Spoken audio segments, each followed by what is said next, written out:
Fala pessoal, tudo bem? Rafael Alberti aqui do canal 1AB1H com mais uma lista, mais um top 10 para vocês. A gente já indicou livros, filmes e hoje nós indicaremos seriados, séries. Algumas no Netflix, outras não, mas todas que tenham relação com história. Vamos nessa? Primeira série que eu indico, vi nessa quarentena agora, muito boa, chamada Ascensão do Império Otomano. É um seriado barra documentário. Ele vai intercalando dramatizações com falas de historiadores da Inglaterra, dos Estados Unidos e da Turquia para falar sobre a queda de Constantinopla, o evento marco da passagem da Idade Média para a Idade Moderna, a tomada de Constantinopla pelos otomanos, Constantinopla que fazia parte do Império Romano do Oriente. E é uma belíssima série, mostra, eu acho que tem a sua importância, pois é raro ver um seriado que coloque os cristãos como antagonistas, né? Geralmente você tem uma visão às vezes meio maniqueísta em que os cristãos aparecem sempre como bons e o restante como inimigos do bem, né? E essa série já começa com a sua importância com isso. Não que eu queira dizer que os cristãos são pessoas ruins, não quero dizer isso. Mas que geralmente, assim, nas séries históricas, né, tem um lado bem eurocêntrico, né, de falar pouco da cultura asiática, de outras religiões, de analisar os seus pontos de vista. E isso é essencial em história, a gente conhecer todos os pontos de vista de uma mesma história, né, de um mesmo conteúdo. Então eu acho que tem a sua relevância por isso, sem contar que os mapas colocados no seriado são bem assim didáticos. Eu usei eles para explicar o primeiro vídeo de análise de mapas da tomada de Constantinopla. E é bem interessante, vale muito a pena, recomendo, está lá no Netflix. Segundo seriado também está no Netflix e ele é pouco comentado, mas também nos mesmos moldes aí do Ascensão do Império Otomano. É um seriado que intercala dramatizações com falas de historiadores. É o seriado Os Últimos Czares, que vai retratar o fim da dinastia Romanov, né? Quando o czar Nicolau II e sua família saem do poder para a chegada da Revolução Socialista, né? Primeiro a chegada de governo provisório, a conciliação ali entre mencheviques e bolcheviques, e depois a tomada em outubro de 1917 pelos russos vermelhos. É bem bacana, um período histórico que é pouco estudado, né, pouco visto no cinema. Eu acho que eu tenho algumas críticas com relação ao ponto em que eles abordam a Guerra Civil, né, de 1917 a 1924. Eu acho que eles dão ao Lenin uma figura secundária no seriado, e eu acho isso um pecado, né? Independente se você concorda ou não com seus atos, o Lenin é um personagem que merecia um ator específico para fazê-lo. E eles não colocaram alguém que representasse a importância do Lenin para aquele momento, e isso me decepcionou bastante. Assim. Eu acho que foi uma falha do seriado, sem contar as análises precipitadas que fizeram sobre a Guerra Civil, né? Enfim, Eu acho que essa é uma parte que o seriado peca, mas de resto, fotografia incrível, uh, bem, bem assim, alucinante, né? O seriado prende a atenção e mostra aí todos os equívocos que os Romanov tiveram no poder de não conseguirem ler a situação da Rússia, uma Rússia praticamente com características medievais já na Idade Contemporânea, e como a monarquia autocrática, a monarquia absolutista não tinha mais espaço no mundo, né? Foi algo que o Nicolau II não quis enxergar e pagou caro por isso. Terceiro seriado, também no Netflix, excelente, Guerras do Brasil.doc. Seriado aí, se eu não me engano, com 5 ou 6 episódios, são curtos, cada episódio com 25 minutos, mais ou menos. Existem episódios sobre a Guerra do Paraguai, a chegada dos portugueses no Brasil em 1500, tem até falando sobre crime organizado no Brasil, Revolução de 30, a Guerra dos Palmares, né, a formação do Quilombo dos Palmares. Então, isso assim, com entrevistas dos maiores historiadores do Brasil, né? Então, assim, imperdível. Os que mais me chamaram a atenção aí foi Guerra do Paraguai e o primeiro episódio, né, que tem falas bem importantes e chamativas, né, assim, do Ailton Krenak, né, falando sobre a invenção do Brasil, né, o fato de nós estarmos sendo invadidos até agora, nesse momento, né? E me surpreendeu bastante a fala dele com relação à intenção dos indígenas quando os portugueses chegaram, de quebrar com a ideia de que eles foram para o combate imediatamente. Como os indígenas têm uma pluralidade imensa, né, diversas tribos povoavam o Brasil naquele período, eles não se incomodavam de ter mais um povo chegando e que eles pudessem compartilhar aquelas terras. Eles não viam como uma propriedade privada deles.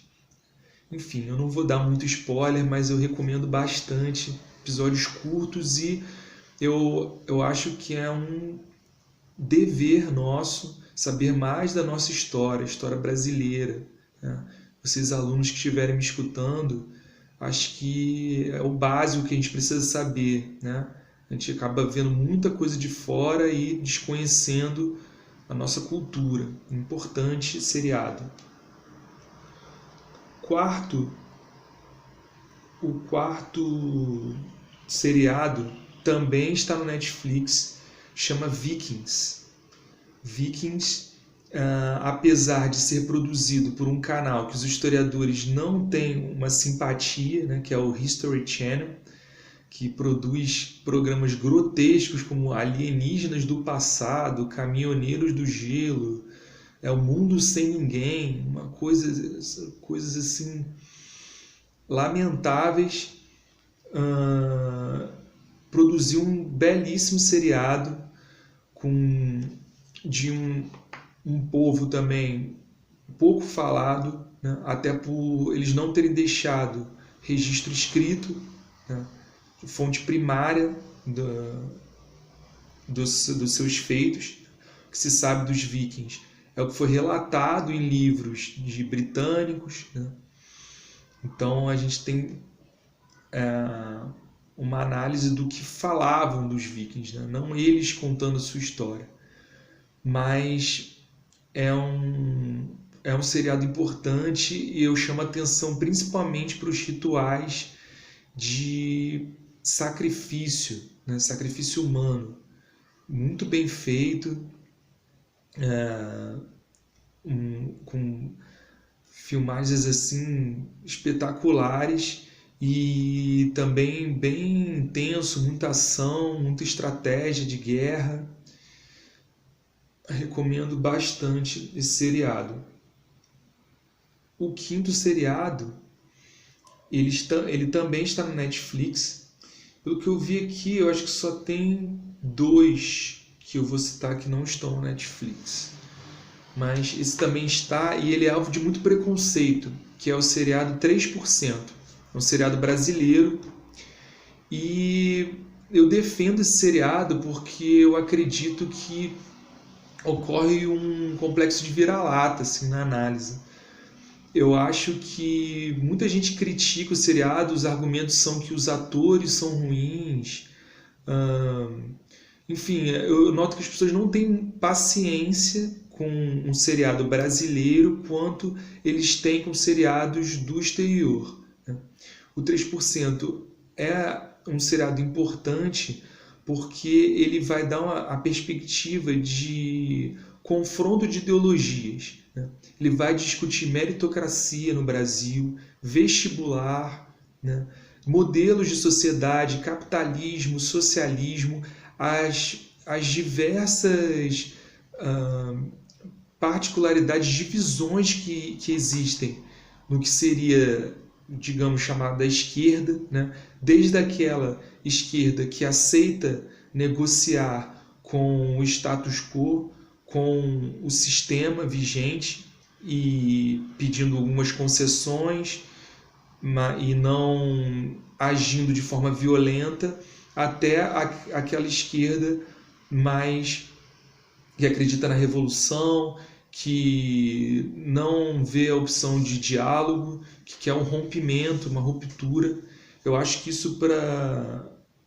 assim, um professor critica essa série, ele não percebe o potencial que ela pode ter com relação aos nossos jovens, assim, de atração dos jovens ao conteúdo de história. É óbvio que existem falhas, assim como em diversos outros seriados, mas eu não percebo uma paciência das pessoas em ver os pontos positivos ou esperar para ver onde vai chegar nas outras temporadas. Bom, eu assisti as 3 e achei assim, bom, eu gostei do resultado.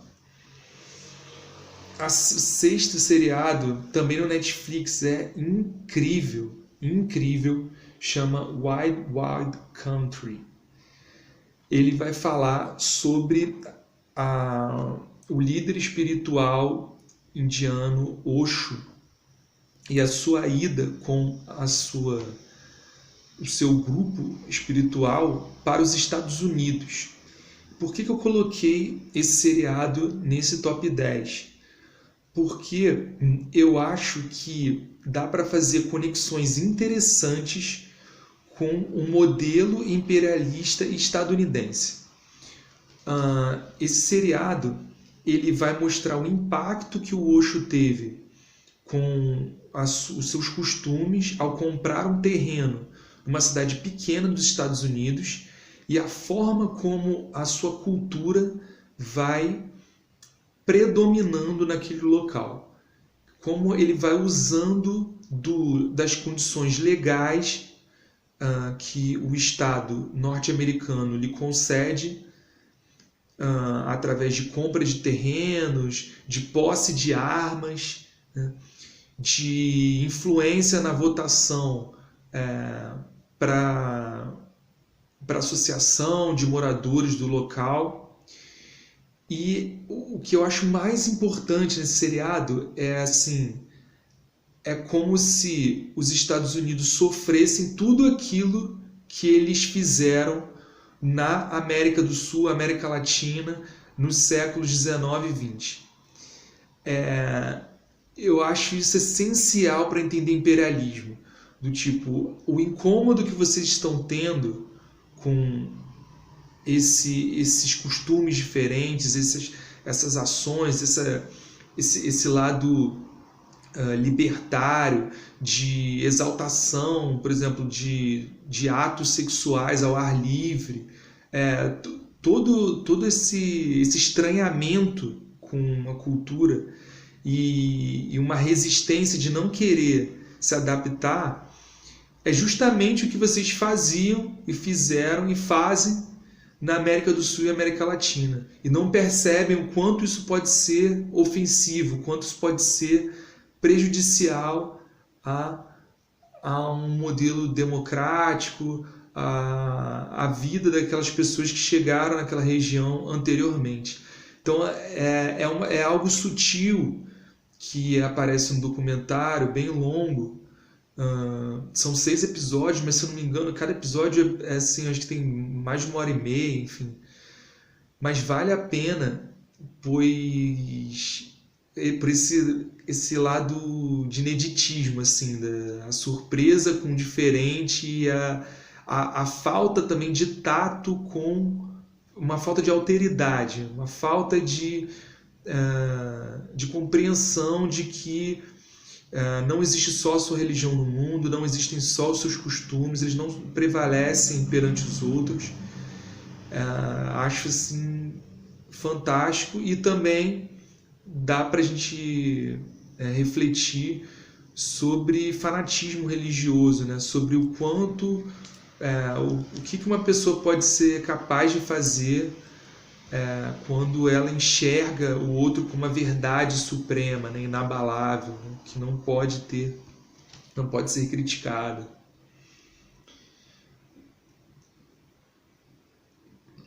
Vamos lá.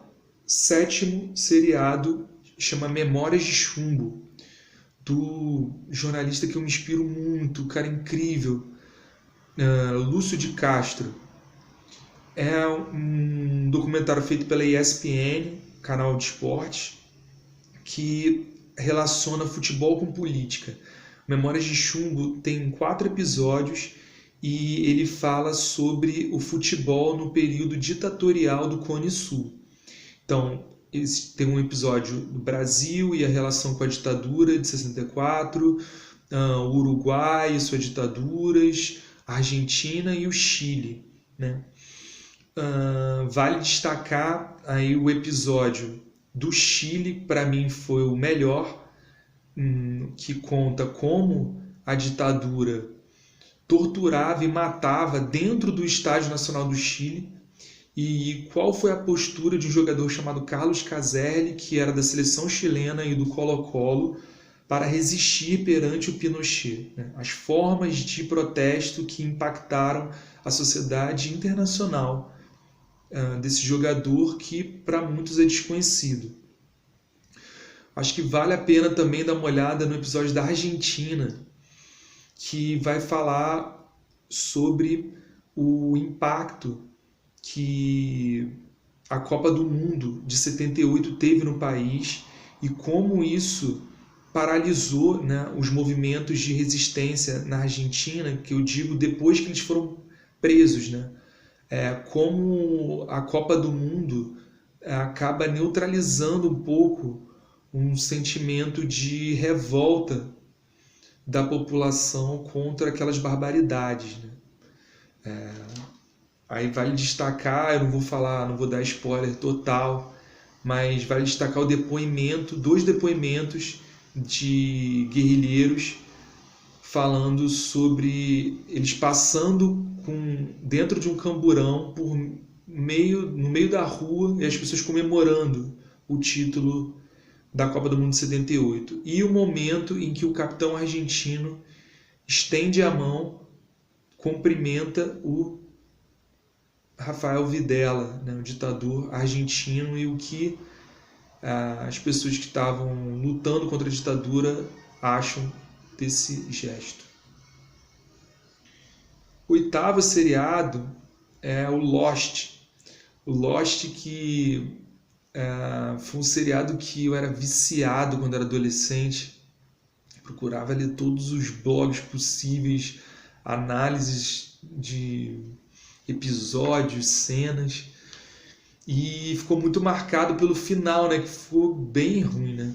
O último episódio é bem ruim, mas isso não nega todos os episódios marcantes e importantes desse seriado. O que eu acho que estudantes de história têm que ver esse seriado? Porque ele foi um dos primeiros seriados aí a transpor a tela, né? Então, para você entender o Lost no seu caráter integral, né, total, não bastava você ver os episódios. Você tinha que, por exemplo, ler livros para entender de uma forma mais minuciosa, compreender conceitos. Então, existiam diversos personagens que tinham sobrenomes ou os nomes iguais a de filósofos, físicos, biólogos, né? Bom, citar aí, tem o John Locke, a Danielle Rousseau, que caracterizava o conceito de bom selvagem de Rousseau, né? de uma moça que fica 23 anos preso numa selva falando a mesma mensagem no rádio, né?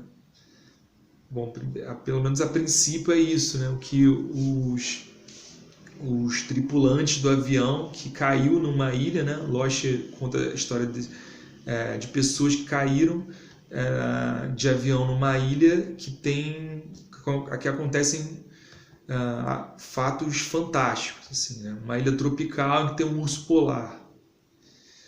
Bom, eu acho que vale muito a pena. Tem personagens como Bakunin, fala muito sobre espiritualidade, filosofia, a mensagens subliminares em quadros, em filmes, né? Fala muito do Mágico de Oz. Os títulos dos episódios, eles fazem referências a filmes, a músicas, a conceitos. Conceito de tábula rasa do John Locke, que tem muito a ver com o personagem. Então é um seriado bem complexo, assim. Eu acho que instiga a mente. Para quem quer sair da superficialidade, vale a pena o Lost, exceto o último episódio, é bem, bem ruim mesmo. Mas, né, atire a primeira pedra aí. Qual seriado que teve o último episódio excelente, hein? Game of Thrones, ruim. Gostei um pouco, mas ficou devendo. Lost, Dexter, digam aí, né? Difícil achar. Friends. Nono seriado é o Black Mirror.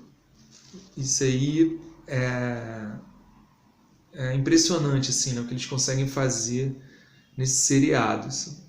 É um seriado que um capítulo independe do outro, em sua maioria, um ou outro que tem uma referência a um capítulo, mas você pode ver de forma embaralhada, que não tem interferência. Se você vir um episódio da 4ª temporada, não vai influenciar no episódio da 1ª, na maioria dos casos. E é um seriado que ele tenta fazer um exercício de futurologia, né?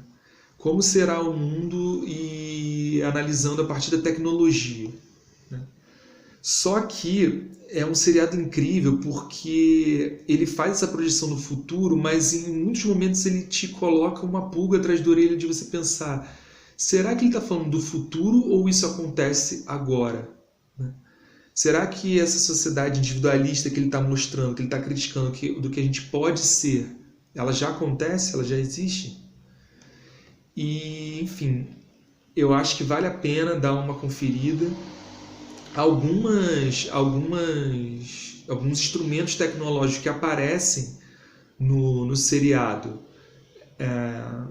de forma assim escandalosa. Se você pesquisar, você já encontra atualmente, como óculos que conseguem ver informações de instituições que você vai passando, Google Glass, né? Você interferir na polinização das abelhas, enfim, para quem gosta aí de idade contemporânea, sociedade atual, discussões políticas até, um episódio sobre como o exército analisa, né, a população, como os soldados enxergam, né, a sociedade de forma geral, como eles são treinados para combater um inimigo, né, como existe esse lado, né, dual, tipo, ou você é meu amigo ou você é meu inimigo, não tem um meio termo, né, no treinamento das Forças Armadas, e ele vai fazer uma crítica em um episódio específico sobre isso. Bom, e o 10º episódio, lembrando que esse 10º seriado e o 7º, que é o Memórias de Chumbo, eles não estão no Netflix. Mas eu acredito que no YouTube você consiga achar facilmente. E o 10º seriado chama Rebeldes do Futebol, do incrível diretor Ken Loach, diretor inglês, conhecido pelo Eu, Daniel Blake, mas se você for no passado dele, antes da Eu, Daniel Blake, tem filmes incríveis, como Terra e Liberdade, que ele vai falar sobre a Guerra Civil Espanhola, a disputa de anarquistas e comunistas dentro do exército progressista que lutava contra Franco na Espanha. É um filme incrível. Procurando Eric. Tem diversos filmes aí marcantes do Ken Loach. E ele fez esse seriado contando em cada episódio sobre jogadores que extrapolam a esfera esportiva. Jogadores que influenciaram na luta por direitos sociais, políticos e trabalhistas para os seus atletas, para a sua classe, né? E tem um brasileiro, ele vai falar sobre o Sócrates, um jogador do Corinthians, que era médico e ajudou com outros componentes, como Vladimir, Zenon, Casagrande, a implantar a democracia corintiana. Era um time na década de 80 do Corinthians que era autogestionado, ou seja, não existia uma liderança. O faxineiro tinha o mesmo voto do presidente. Tudo eles decidiam com democracia direta. E ele foi, além das lutas políticas, ele lutou contra a ditadura, né? Foi a favor da direta já, e também desempenhou um ótimo papel nos campos, né? Muito conhecido pelo seu toque de calcanhar, por participar de uma seleção que não ganhou o título, mas ficou conhecida na história, ficou marcada na história, que é a seleção de 82 do Brasil na Copa do Mundo. Enfim, vai falar aí sobre o Sócrates. Também vai mostrar a luta do Drogba, atacante da Costa do Marfim, para parar uma guerra no seu país, por conta do seu ativismo. Ele conta também sobre um jogador sérvio, um goleiro, que ajudava crianças, né, com escolinhas de futebol durante conflitos na região da Sérvia. Enfim, vale muito a pena para a gente quebrar com a ideia que o futebol é alienante, que o futebol é apenas milhares, milhões, bilhões de reais, a futilidade de alguns jogadores, um elitismo que hoje a gente vê nessas arenas construídas, a exclusão da população pobre dos estádios. O futebol é muito mais que isso, é uma forma da gente entender a nossa sociedade. Diversos componentes políticos estão representados nos clubes de futebol, né? Divergências ideológicas dentro de um país são representados por clubes de futebol, interferências de tráficos de droga. Enfim, a gente consegue entender a sociedade nessa microesfera e deve ser valorizado os exemplos que ele coloca aí nesse seriado de jogadores que transformaram sua sociedade ao redor com seu ativismo político. Gostaram? Já viram algum desses? Indicam outros? Comentem aí, deem ideia para próximas listas e grande abraço.